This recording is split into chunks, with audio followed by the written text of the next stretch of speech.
अस्सलाम वालेकुम एवरीवन। उम्मीद है आप सब खैर आफियत से होंगे। My name is Junaid Nawaz और मैं आप सबको अपने YouTube channel cam view point में खुशामदीद कहता हूँ।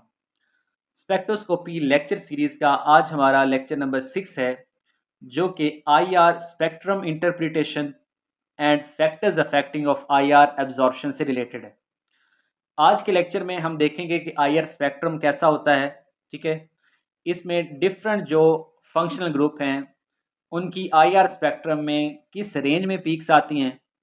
इसके अलावा कौन कौन से फैक्टर्स हैं जो कि आई आर एब्जॉर्प्शन को इफ़ेक्ट कर सकते हैं। तो इंशाल्लाह ये कंप्लीट डिटेल इस लेक्चर में आपको मिलेगी। आप सबसे रिक्वेस्ट है कि इस लेक्चर को एंड तक ज़रूर सुनिए और अगर लेक्चर पसंद आए तो चैनल को ज़रूर सब्सक्राइब कीजिए। तो सबसे पहले हम देखते हैं कि आई आर स्पेक्ट्रम जो है वो कैसा होता है। आई आर स्पेक्ट्रम इंटरप्रिटेशन हमारा टॉपिक है। तो सबसे पहले ये देखिएगा, आपके सामने आई आर स्पेक्ट्रम है कि जिसमें एक्स एक्सिस की तरफ वेव नंबर है। ठीक है, और आपको याद होगा लास्ट लेक्चर में हमने डिस्कस किया था कि आई आर रीजन का जो मिड आई आर है वो मोस्ट कॉमनली यूज होता है आई आर स्पेक्ट्रोस्कोपी में, जिसकी रेंज जो है वो 4000 से 400 तक है। ठीक है, तो वेव नंबर जो है वो एक्स एक्सिस पर है और इसमें क्या है, एनर्जी जो है increasing energy from right to left. अब इस तरफ जो है इस ग्राफ में जो एनर्जी है वो किस तरफ इंक्रीज हो रही है, वो राइट टू लेफ्ट की तरफ इंक्रीज होती है। ठीक है, इसी तरह वाई एक्सिस में क्या होता है, वाई एक्सिस में ट्रांसमिटेंस या फिर एब्जॉर्बेंस है। ठीक हो गया, तो ये ओवरऑल बाज ऑफ इंटरव्यू में पूछा जाता है कि आई आर स्पेक्ट्रम किस तरह होता है। तो I R spectrum is a plot between wave number on x axis and percentage transmitters और अब्जॉर्बेंस ऑन वाई एक्सिस। तो इस स्पेक्ट्रम में ज़रा देखें कि आपको जो है डिफरेंट जो है peaks with specific functional group नज़र आ रही होंगी। ठीक है, कुछ जो है वो इंटेंस पीक होती हैं, कुछ ब्रॉड पीक्स होती हैं। तो इन सब को वन बाय वन हम डिस्कस करते हैं। यहाँ ज़रा देखिएगा कि इस पूरे जो है आई एस स्पेक्ट्रम में जो रीजन है 4000 से 400 तक, इसको हम डिवाइड करते हैं दो ग्रुप्स में। ठीक है, इसमें हमारे पास जो है दो ग्रुप्स में इसको डिवाइड करेंगे 4000 टू 400 सेंटीमीटर तक। एक हमारे पास है functional group region. Functional group region जो है वो कहाँ से कहाँ तक है, वो 4000 से 400 तक है। सॉरी 4000 से 1500 तक, यानी कि 1500 से अबव सारा जो रीजन है ये वाला, this is called functional group region. ठीक है, और यहाँ पे जो है मॉलिक्यूल्स की स्ट्रेचिंग वाइब्रेशंस की पीक्स जो हैं वो इस रीजन में आती हैं। ठीक है, इसमें क्या होता है, सिंपल और जो फंक्शनल ग्रुप पीक्स हैं, ठीक है, वो कहाँ पे आएंगी, वो फंक्शनल ग्रुप रीजन में आएंगी। और सेम फंक्शनल ग्रुप के लिए सेम रीजन में ही पीक आती है। जबकि दूसरी तरफ हमारे पास जो रीजन है वो है अबव अबव है 1500। अब अबव 1500 जो रीजन है वो कौन सा है, वो 1500 से लेकर 400 तक है। That is called fingerprint region. ये जो है फिंगरप्रिंट रीजन है बिलो 1500। अब इसमें मोस्टली जो बेंडिंग वाइब्रेशंस हैं वो इस रीजन में आती हैं। ठीक है, और इसमें क्या होता है, हर मॉलिक्यूल के लिए यूनिक और कॉम्प्लिकेटेड पीक्स जो हैं वो इस रीजन में आएंगी। ठीक है, यानी कि फंक्शनल ग्रुप रीजन जो है वो सबके लिए सेम है, जबकि मॉलिक्यूल की स्पेसिफिक जो पीक्स आती हैं वो कहाँ आती हैं, वो फिंगरप्रिंट रीजन में आती हैं। ठीक है, और डिफरेंट होती हैं हर कंपाउंड के लिए। तो इस तरह आई आर स्पेक्ट्रम को हम ओवरऑल टू रीजन्स में डिवाइड करते हैं। One is a functional group region which is above 1500 and other is fingerprint region which is below 1500। ठीक है, और फिंगरप्रिंट रीजन जो है ये कॉम्प्लिकेटेड है और हर कंपाउंड के लिए डिफरेंट होता है। जबकि फंक्शनल ग्रुप रीजन जो है वो फंक्शनल ग्रुप पीक्स को शो करता है और उसमें सेम पीक्स होती हैं फॉर सेम फंक्शनल ग्रुप। तो इस तरह हम आई आर स्पेक्ट्रम को ईजिली जो है स्टडी कर सकते हैं। अब यहाँ ज़रा देखिएगा, आपने एक चीज़ तो माइंड में रखनी है कि जो मिड आई आर रीजन है जिसमें हम आई आर स्पेक्ट्रम को स्टडी करते हैं वो 4000 टू 400 है। ठीक है, अब इसको फर्दर जो है इसको डिफरेंट रीजन्स में डिवाइड किया गया है, यानी डिफरेंट जो बॉन्ड हैं, ठीक है, उनकी पीक्स कहाँ आती हैं, उस लिहाज से इसको कुछ डिवाइड किया गया है। अब ये ज़रा देखिएगा 4000 से 2500 तक जो है वो एक्स एच स्ट्रेचिंग पीक्स आती हैं। ठीक है, यहाँ ज़रा देखिएगा OH, NH, CH। ठीक है, CH में फर्दर SP की, SP2 की, SP3 की, इन सब की जो पीक आएगी या कह लें जो बैंड आएगा वो किस में आएगा, वो 4000 से 2500 तक आएगा। ठीक हो गया। उसके बाद जो है फर्दर जो रीजन है 2500 से 2000 तक। ठीक है, यानी 2500 से 2000 तक, 2500 से 2000 तक, ये कहलाता है ट्रिपल बॉन्ड रीजन। इसमें कार्बन कार्बन ट्रिपल बॉन्ड और कार्बन नाइट्रोजन ट्रिपल बॉन्ड की पीक आती है। इसी तरह नेक्स्ट है 2000 से बिलो 1500 तक, ये डबल बॉन्ड रीजन है। इसमें carbon carbon double bond, carbon oxygen double bond, carbon nitrogen double bond, इसी तरह एरोमेटिक जो है, ठीक है, उसकी पीक जो है कार्बन कार्बन पीक, वो भी आती है इस रीजन में।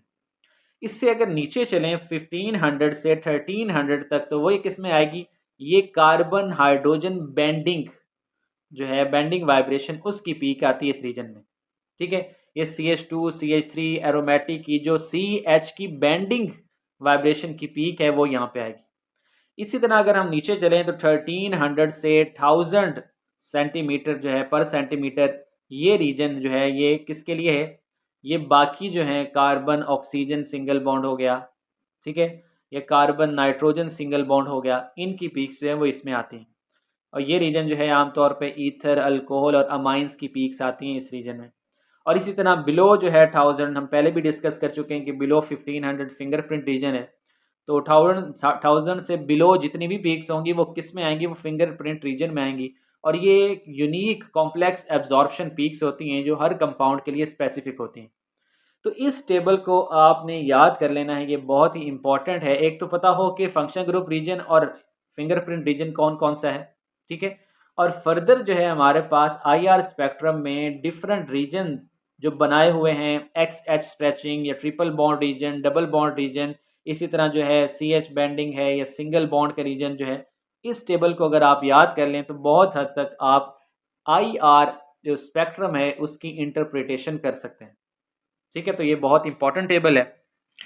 अब यहाँ पे कुछ यूनिक फंक्शनल ग्रुप्स हैं, ठीक है, जिनके एब्जॉर्प्शन बैंड्स जो हैं, ठीक है, वो किस रीजन में आते हैं, उसकी इंटेंसिटी क्या होती है, उसकी शेप कैसी होती है, और वो कौन सी वाइब्रेशन टाइप है, स्ट्रेचिंग है या बेंडिंग है, तो इसको हम डिस्कस करेंगे।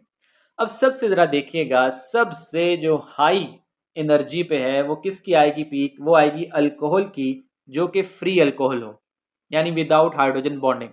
ठीक है, उसकी OH की क्या आती, स्ट्रॉन्ग और शार्प पीक आएगी 3600 से 3650 तक। इस रीजन के अंदर अंदर OH की पीक आएगी जो क्या होगा, फ्री होगा। लेकिन अगर अल्कोहलिक OH की पीक है और वो ब्रॉड पीक है, कौन सी पीक है, ब्रॉड पीक, ठीक है, वो आती है 3200 से 3550 तक। ठीक है, तो ये थोड़ा सा डिफरेंस है इनमें। ठीक है, हायर पीक किसकी होगी, जो कि अल्कोहल फ्री है, ठीक है, और लोअर फ्रीक्वेंसी पे पीक किसकी होगी, जो कि अल्कोहल हाइड्रोजन बॉन्डेड है। अब नीचे आए तो हमारे पास अमाइंस हैं। अब अमाइंस की बात कर लें तो अमाइंस जो है, अगर तो प्राइमरी अमाइन है, प्राइमरी अमाइन के दो बैंड्स आते हैं स्ट्रेचिंग वाइब्रेशन के, ठीक है, और इनकी इंटेंसिटी मीडियम होती है, शार्प शेप होगी। ठीक है, शेप शार्प किस तरह होती है, इस तरह करके, और अगर ब्रॉड है तो वो इस तरह करके होगी। ठीक है, तो ये थोड़ा डिफरेंस देखिएगा। तो प्राइमरी है तो इसकी क्या होगी, NH जो है स्ट्रेचिंग, उसके दो बैंड्स आते हैं, सेकेंडरी का एक बैंड आता है। ठीक है, इसी तरह अमाइन है, अमाइन की NH की जो बेंडिंग की है वो आती है 1600 से 1650 तक। और इसी तरह जो अल्काइन है, ट्रिपल बॉन्ड टर्मिनल अल्काइन की जो CH स्ट्रेचिंग है वो 3300 तक आती है। ठीक है, इसी तरह अल्काइन की कार्बन कार्बन ट्रिपल बॉन्ड की जो पीक है वो 2100 से 2260 के राउंड अबाउट आती है। ठीक, इसी तरह नाइट्राइल है, nitrile carbon nitrogen triple bond की कहाँ आएगी, वो आएगी 2220 से 2260 तक। ठीक है, इसी तरह अल्कीन आ गया। अल्कीन, अल्कीन में कार्बन क्या होता है, डबल बॉन्डेड होता है, यानी इसमें जो कार्बन है वो sp2 है। ठीक है, तो sp2 कार्बन विद हाइड्रोजन जो CH स्ट्रेचिंग वाइब्रेशन है वो कहाँ पे आती है, वो हाई फ्रीक्वेंसी पे आती है 3010 से 3100 तक। ठीक है। इसी तरह अल्कीन की कार्बन कार्बन डबल बॉन्ड की आएगी 1620 से 1680 तक। उसके बाद एरोमेटिक रिंग है कार्बन हाइड्रोजन स्ट्रेचिंग जो है वाइब्रेशन, इसकी आएगी 3000 से 3100 तक। और अगर हम एरोमेटिक रिंग की बात करें तो कार्बन कार्बन डबल बॉन्ड की जो है वो 1450 से 1600 के राउंड अबाउट जो है पीक आती है। और CH जो है जो कि आउट ऑफ प्लेन बेंडिंग होती है वो क्या होगी, वो फिंगरप्रिंट रीजन में आएगी 690 टू 900 तक। तो ये स्ट्रॉन्ग करेक्टरिस्टिक पीक है एरोमेटिक रिंग की। ठीक है। एरोमेटिक रिंग की जो है वो 690 से 900 के दरमियान जो है स्ट्रॉन्ग पीक आती है जो कि आउट ऑफ प्लेन बेंडिंग की होती है। ठीक है। इसी तरह हम नीचे आए तो नीचे अल्केन है। अल्केन की क्या होगी, अल्केन की CH sp3 की स्ट्रेचिंग 2850 से 2960 तक। इसी तरह जो है CH बेंडिंग की कितनी आती है, आपने याद रखना है स्ट्रेचिंग की हाई फ्रीक्वेंसी पे, बेंडिंग की लो फ्रीक्वेंसी बिलो 1500 है, तो 1350 से 1470। ठीक है। इसी तरह CH3 की जो है रॉकिंग वेगिंग और ट्विस्टिंग ये सारी बेंडिंग पीक्स हैं, ये आती हैं वीक होती हैं और ये अराउंड 1150 टू 1250 तक आती हैं। उसके बाद मोस्ट इंपॉर्टेंट जो है एल्डिहाइड और कीटोन की पीक्स, ये अक्सर क्वेश्चन में आता है। एल्डिहाइड की जो पीक है वो 1720 पे आती है, अराउंड इतनी होती है, जबकि कीटोन की 1750 पे होगी। ठीक है, स्ट्रॉन्ग पीक्स होंगी। एल्डिहाइड में जो CH स्ट्रेचिंग है उसकी दो पीक्स आती हैं, एक 2720 और एक 2820 पर। और जो इसी तरह कार्बोक्सिलिक एसिड की OH है उसका ब्रॉड पीक होती है 2500 से 3300 के दरमियान। इसी तरह जो है कार्बोनाइल कार्बोक्सिलिक एसिड की जो कार्बोनाइल होगी, अब देखें कार्बोनाइल पीक भी होगी 1700 के राउंड अबाउट और OH की भी ब्रॉड पीक होगी, तो ये इंडिकेट करेगा कार्बोक्सिलिक एसिड को। ठीक है। इसी तरह एस्टर की बात करें तो एस्टर की कार्बोनाइल पीक जो है वो 1735 से 1750 तक ये कार्बोनाइल की होगी।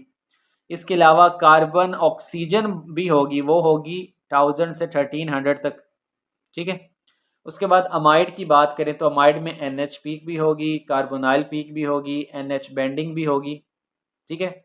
इसी तरह एनहाइड्राइड है तो इसमें carbonyl C double bond O की होती है अराउंड 1800 एंड 1750। दो स्ट्रॉन्ग बैंड्स आते हैं एनहाइड्राइड के लिए, एसिमेट्रिक और सिमेट्रिक स्ट्रेचिंग के। इसी तरह एसिड क्लोराइड है।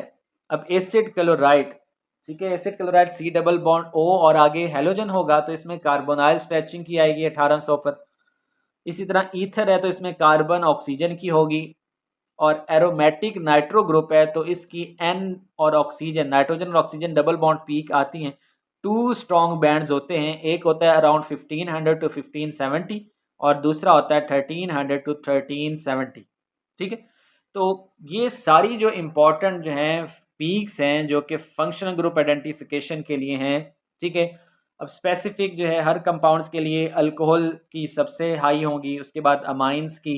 ठीक है। उसके बाद कार्बन का ट्रिपल बॉन्ड की शुरू हो जाएंगी। ठीक। तो इस सारे टेबल को एज इट इज़ याद रखना बहुत मुश्किल है, लेकिन इसमें कुछ करेक्टरिस्टिक पीक्स होती हैं, जैसे कार्बोनाइल की पीक कहाँ पे आती है ये आपको पता होना चाहिए। जो OH की ब्रॉड पीक है वो कब आती है, जब हाइड्रोजन बॉन्डिंग हो। ठीक है। ये इसी तरह जो है अमाइंस है तो अमाइंस जैसे हमने बात की प्राइमरी अमाइन तो इसके दो बैंड्स आते हैं स्ट्रेचिंग बैंड अराउंड 3300। तो कुछ मोस्ट इंपॉर्टेंट जो है वो आपको पता होनी चाहिए। ठीक है। बाज़ दफ़ा इसमें से कोई एक आध क्वेश्चन आ जाता है। ठीक है। तो ये सारे टेबल को जो है आप एक बार डिटेल में देखें। इससे प्रीवियस जो मैंने आपसे टेबल शेयर किया था ये वाला, ये डिस्कस किया था कि हमने ओवरऑल IR स्पेक्ट्रम रीजन को डिवाइड किया हुआ है 6 पार्ट्स में। ये चीज़ें अगर ये वाला टेबल आपको याद है तो काफ़ी हद तक जो है ये बिलो टेबल आप कवर कर सकते हैं। ठीक है। सारी पीक्स तो याद नहीं होंगी, लेकिन मोस्ट इंपॉर्टेंट पीक जैसे कि एरोमेटिक की पीक कहाँ पे आती है, कार्बोनाइल की पीक कहाँ पे आती है। ठीक है। तो टॉपिक हमारा है जी फैक्टर्स अफेक्टिंग IR एब्जॉर्प्शन। अब इसमें देखिएगा कि जो इंफ्रारेड एब्जॉर्प्शन बैंड है उसमें मल्टीपल फैक्टर्स हैं जो उसको इफ़ेक्ट करते हैं। ठीक है। उसमें स्ट्रक्चरल, इलेक्ट्रॉनिक, इन्वायरमेंटल फैक्टर्स हैं जो कि फ्रीक्वेंसी और इंटेंसिटी ऑफ एब्जॉर्प्शन को इफ़ेक्ट करते हैं। तो सबसे पहले जो हमारे पास फैक्टर है, ये फैक्टर है जी bond strength and atomic mass. ठीक है, इसमें हम हुक्स लॉ को डिस्कस करते हैं, और हुक्स लॉ जो है ये हमें रिलेशनशिप प्रोवाइड करता है between frequency and bond strength. ठीक है, अब इसमें ज़रा देखिएगा हुक लॉ क्या है। Frequency is equal to 1/2 pi c into k over mu under root. ठीक है, यहाँ पे v बार जो है that is a wave number.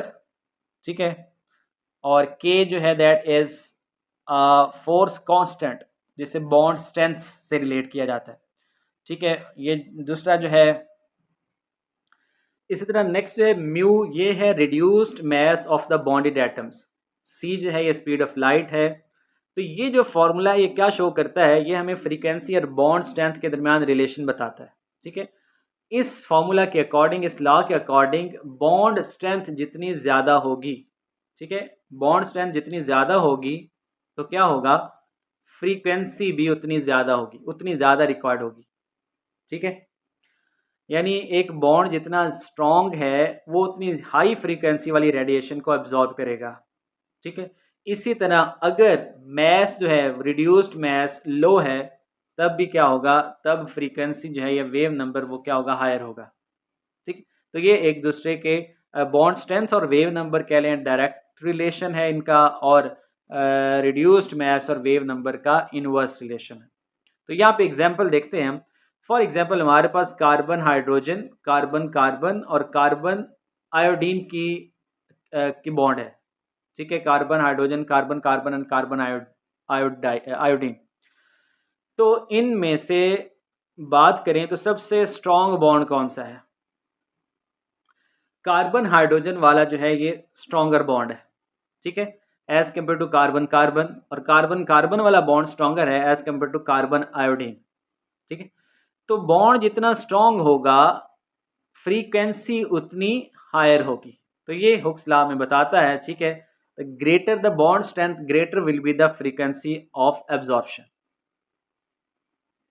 तो ये हमारे पास जो है फर्स्ट फैक्टर है बॉन्ड स्ट्रेंथ का और एटॉमिक मैस का। इसी तरह जैसे जैसे एटॉमिक मैस बढ़ेगा, हाइड्रोजन की निस्बत कार्बन का, कार्बन की निस्बत आयोडीन का, तो जैसे जैसे एटॉमिक मैस बढ़ेगा तो फ्रीक्वेंसी फिर क्या होगी, डिक्रीज होगी। नेक्स्ट हमारे पास फैक्टर है that is a bond polarity and dipole moment. ठीक है, हमने पहले डिस्कस किया हुआ है कि सिर्फ वही वाइब्रेशंस IR एक्टिव होती हैं जो कि डायपोल मोमेंट को चेंज कर सकें। Only vibrations that cause a change in dipole moment absorb IR। ठीक है, तो जितने भी पोलर बॉन्ड्स होते हैं वो स्ट्रॉन्गर एब्जॉर्प्शन शो करते हैं। ठीक है, अब यहाँ जरा देखिएगा, कार्बन ऑक्सीजन जो है that is a stronger polar bond. ठीक है, इसकी एब्जॉर्प्शन होती है 1700 के राउंड अबाउट, जबकि कार्बन कार्बन ये बॉन्ड क्या है, नॉन पोलर है, तो इसकी क्या होगी, इसकी वीक एब्जॉर्प्शन होगी। तो इसका मतलब है बॉन्ड पोलैरिटी, जितना ज़्यादा बॉन्ड पोलर होगा उतनी ज़्यादा वो स्ट्रॉन्ग एब्जॉर्प्शन शो करेगा। इसी तरह नेक्स्ट जो है that is a vibrational coupling. अब वाइब्रेशनल कपलिंग क्या है, व्हेन टू और more vibration interact they split into different frequencies occur in groups like CH2 NH2 OH dimer. यानी कि जब दो या दो से ज़्यादा वाइब्रेशंस इंटरेक्ट करें तो वो क्या है, वो डिफरेंट फ्रीक्वेंसीज पे स्प्लिट हो जाती हैं। ठीक है, फॉर एग्जांपल यहाँ जरा देखिएगा, जो आइसोलेटेड CH बॉन्ड है उसका सिर्फ एक ही स्ट्रेचिंग बैंड आता है, पीक आती है 3000 के राउंड अबाउट। जबकि CH2 ग्रुप जो है, अब CH2 ग्रुप में कितने बॉन्ड हैं, दो हैं कार्बन और हाइड्रोजन बॉन्ड्स। ठीक है, तो जब दो या दो से ज़्यादा वाइब्रेशंस इंटरेक्ट हो तो वो क्या होगा, वो स्प्लिट हो जाएंगी डिफरेंट फ्रीक्वेंसीज में। तो यहाँ पे जो सिमेट्रिक स्ट्रेचिंग है वो कहाँ पे आएगी, उसकी पीक उसकी 2850 पे आएगी, और एसिमेट्रिक की कहाँ पे आएगी, 2925 पे। और ये ऐसे टू जो पीक्स अलग अलग क्यों आई हैं, स्ट्रेचिंग और एसिमेट्री की, due to coupling between adjacent carbon hydrogen bonds. ठीक है, तो आपने याद रखना है हमेशा जो एसिमेट्रिक है उस एसिमेट्रिक स्ट्रेचिंग की फ्रीक्वेंसी ग्रेटर होती है as compare to symmetric stretching. ठीक है, ये भी इंपॉर्टेंट पॉइंट है कि जो फ्रीक्वेंसी एब्जॉर्प्शन फ्रीक्वेंसी है वो एसिमेट्रिक की ग्रेटर होती है एज कंपेयर टू सिमेट्रिक। इसी तरह नेक्स्ट देखिएगा हाइड्रोजन बॉन्डिंग। अब हाइड्रोजन बॉन्डिंग जो है, ठीक है, इसमें हमारे पास दो तरह की बॉन्डिंग होती है हाइड्रोजन बॉन्डिंग, इंटरमॉलिक्यूलर और इंट्रामॉलिक्यूलर। अब आपने याद रखना है इंटरमॉलिक्यूलर होती है डिफरेंट टाइप ऑफ मॉलिक्यूल्स के दरमियान, तो इसमें हमारे पास ब्रॉडर बैंड आता है, ठीक है। जबकि अगर इंटरमॉलिक्यूलर हाइड्रोजन बॉन्डिंग है तो उसके लिए हमारे पास शार्प पीक्स आती हैं, डिफाइंड बैंड्स होते हैं, ठीक है। अब फॉर एग्जांपल यहाँ देखिएगा OH और NH स्ट्रेचिंग जो है शिफ्ट होगी टू लोअर फ्रीक्वेंसी, ठीक है। OH और NH, अब ये दोनों यहाँ पे हाइड्रोजन बॉन्डिंग हो सकती है इनमें, तो ये लोअर फ्रीक्वेंसी पे शिफ्ट हो जाते हैं, यानी रेड शिफ्ट होती है, और इंटेंसिटी जो है वो क्या होती है, इंटेंसिटी इंक्रीज होगी, और पीक्स जो हैं वो ब्रॉडर हो जाएंगी। किस वजह से? हाइड्रोजन बॉन्डिंग की वजह से, ठीक है।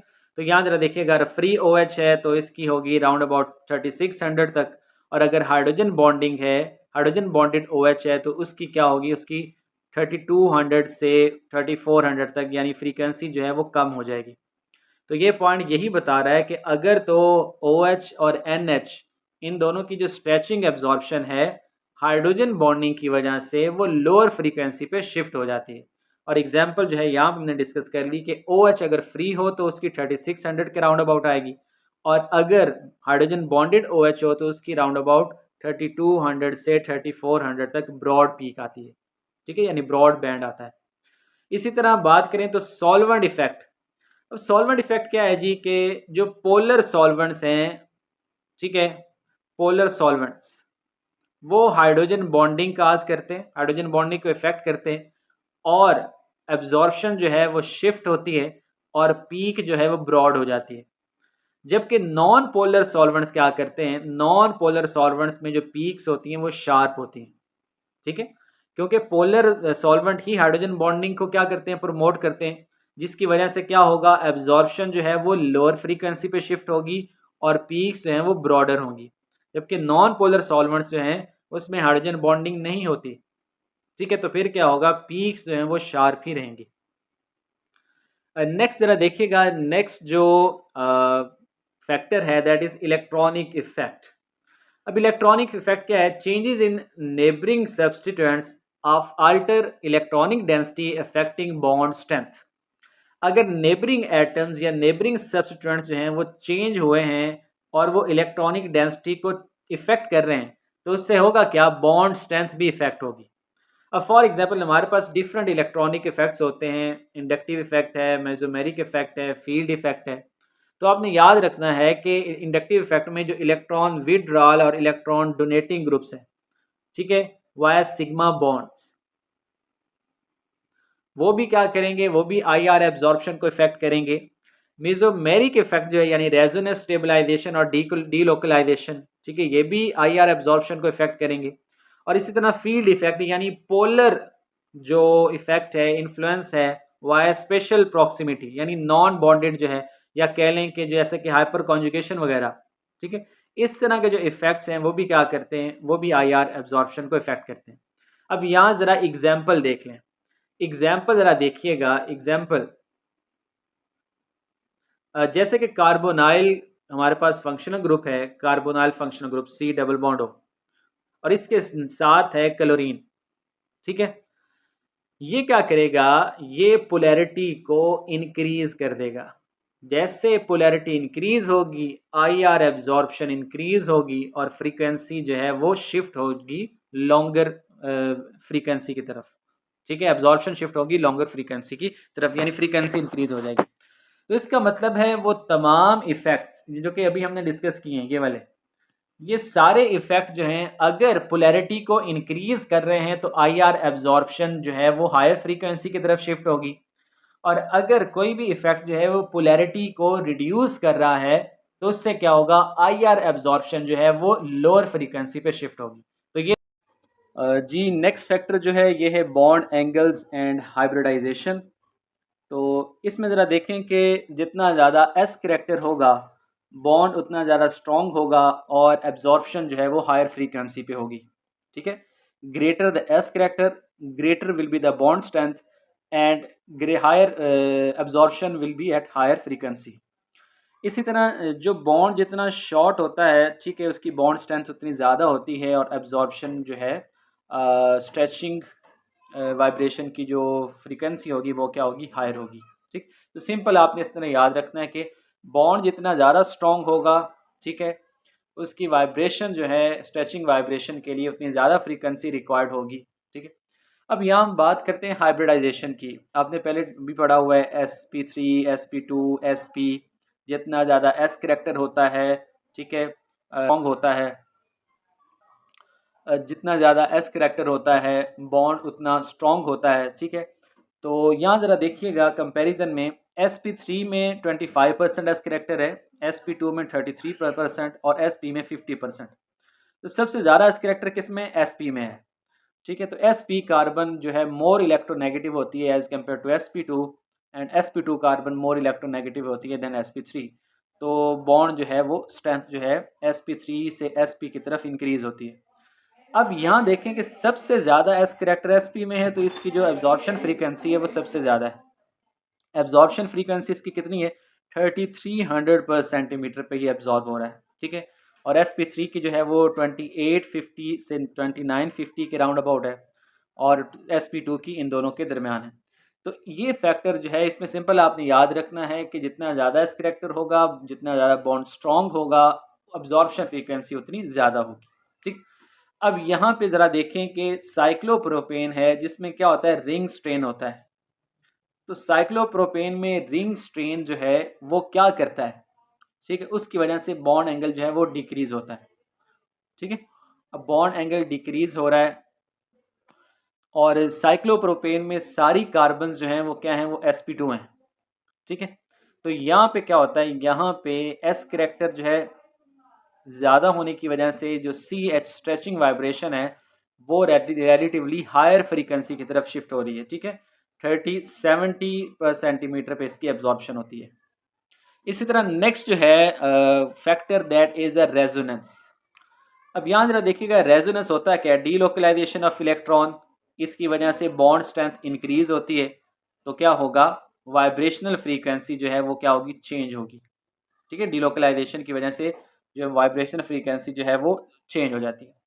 अब यहाँ जरा आपने देखना है कि रेजोनेंस जो है क्या करती है, it leads to the partial double bond character which increases stretching frequency. तो रेजोनेंस क्या कर रही है, स्टेबिलिटी प्रोवाइड कर रही है, बॉन्ड स्ट्रेंथ हो रहा स्ट्रेंथन कर रहा है रेजोनेंस, तो इस वजह से भी क्या होगी, स्ट्रेचिंग जो फ्रीक्वेंसी है वाइब्रेशनल फ्रीक्वेंसी वो इंक्रीज हो जाएगी। ठीक है, यहाँ भी वही कंसेप्ट है बॉन्ड स्ट्रेंथ वाला। अब यहाँ हम एग्जाम्पल देखते हैं, एग्जाम्पल ज़रा देखिएगा, कार्बोक्सिलिक एसिड जो है इसमें जो resonance stabilises carbon oxygen bond becomes stronger. अब ये जो कार्बोक्सिलिक एसिड है इसमें क्या होता है, इसमें रेजोनेंस होती है। ठीक है, बॉन्ड जो है वो रेजोनेट करता है ये कार्बन ऑक्सीजन और यहाँ पे इस तरह करके। ठीक है, तो इसमें क्योंकि रेजोनेंस है, रेजोनेंस स्टेबलाइजेशन की वजह से बॉन्ड स्ट्रॉन्ग हो रहा है। ठीक है, कार्बन ऑक्सीजन बॉन्ड जो है क्या हो रहा है, स्ट्रॉन्ग हो रहा है। तो इसकी अब्जॉर्प्शन जो है वो क्या होगी, वो नॉर्मल कार्बन ऑक्सीजन की निस्बत हायर फ्रीक्वेंसी पे होगी।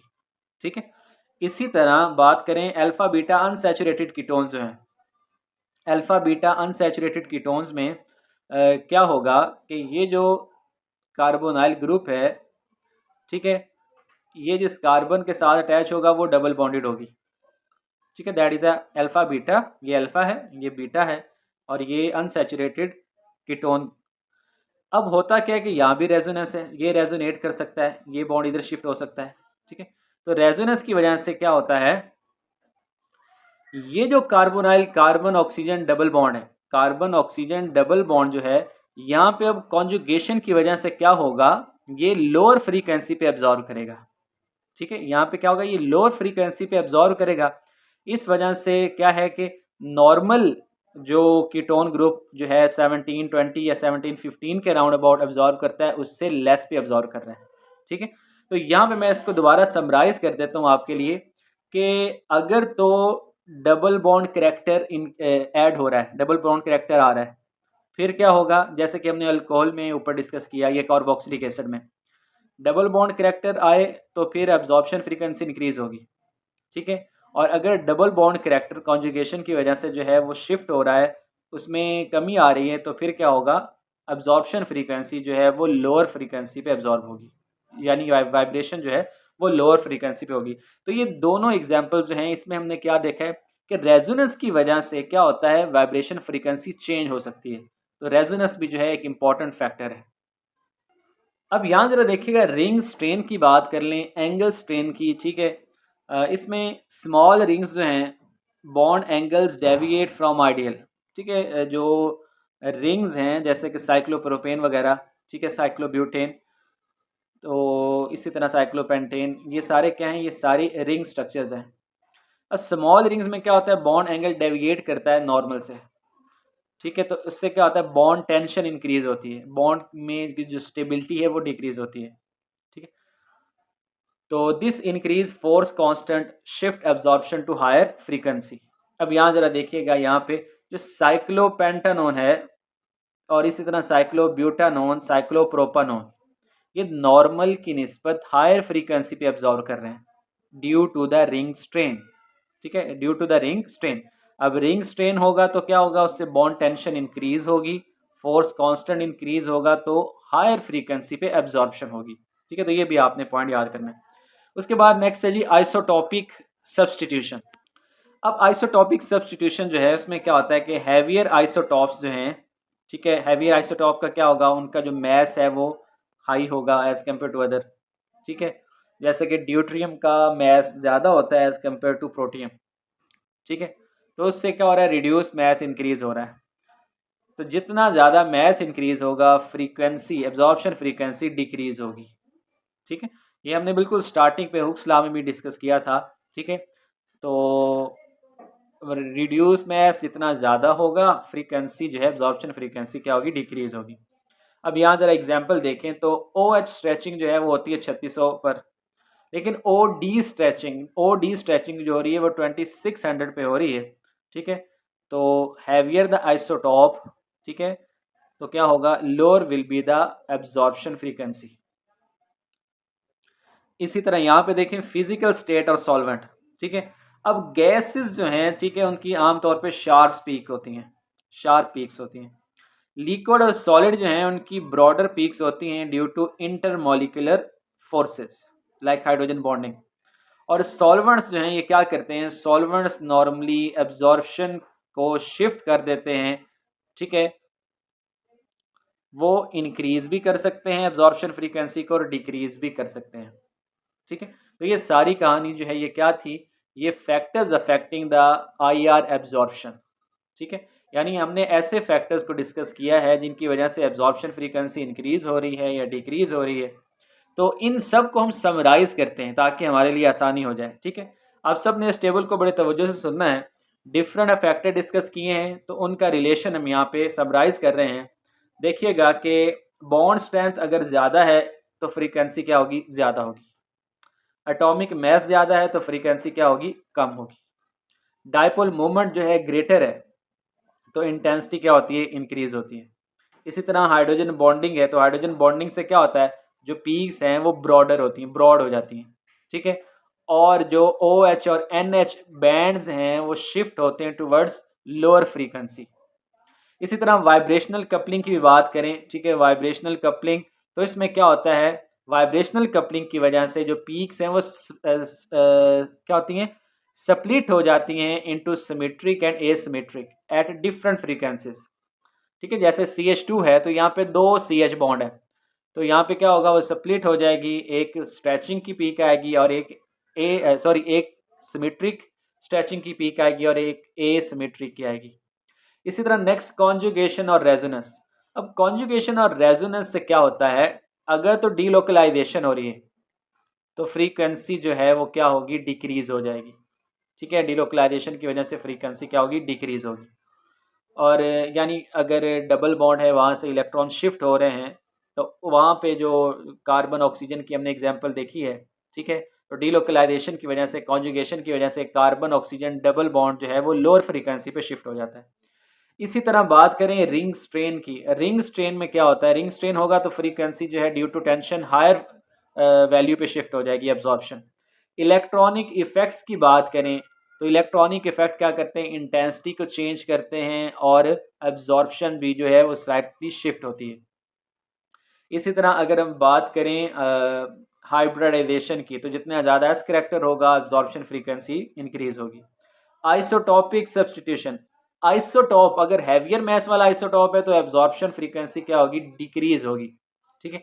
और सॉल्वेंट इफेक्ट की बात करें तो सॉल्वेंट क्या करते हैं, ये पोजीशन ऑफ एब्जॉर्प्शन को और शेप ऑफ पीक को चेंज कर देते हैं, आल्टर कर देते हैं। इस तरह हमने पढ़ा कि सॉल्वेंट इफेक्ट की वजह से जो हाइड्रोजन बॉन्डिंग में क्या होता है, पीक्स ब्रॉडर आती हैं। तो इस लेक्चर में हमने डिस्कस किया है आईआर स्पेक्ट्रम को। ठीक है, इसमें डिफरेंट जो रीजन्स होते हैं जिसमें फंक्शन ग्रुप रीजन और साथ ही साथ जो है फिंगरप्रिंट रीजन, इसके लिए अलावा डिफरेंट जो फंक्शन ग्रुप है उनकी पीक्स कहाँ आती हैं। ठीक है, उसके लिए हमने एक टेबल डिस्कस किया था कि जो है ट्रिपल बॉन्ड रीजन होता है, डबल बॉन्ड रीजन होता है, एक्स जो है हाइड्रोजन पीक्स का रीजन होता है। उसके बाद हमने इन फैक्टर्स को डिस्कस किया जो कि आईआर एब्जॉर्प्शन को इफ़ेक्ट करते हैं। ठीक है, और ये सारी जो है समरी टेबल जो है हमने इसी हवाले से डिस्कस किया है। उम्मीद है कि आज का लेक्चर जो है, इस लेक्चर में आपको आईआर स्पेक्ट्रम से रिलेटेड और factor affecting the IR absorption, ठीक है, इसके रिलेटेड जो है आपको काफ़ी कुछ सीखने को मिला होगा। इंशाल्लाह नेक्स्ट लेक्चर में फिर हाजिर होंगे। अपना बहुत सा ख्याल रखें, दुआ में याद रखें। अल्लाह हाफ़िज़।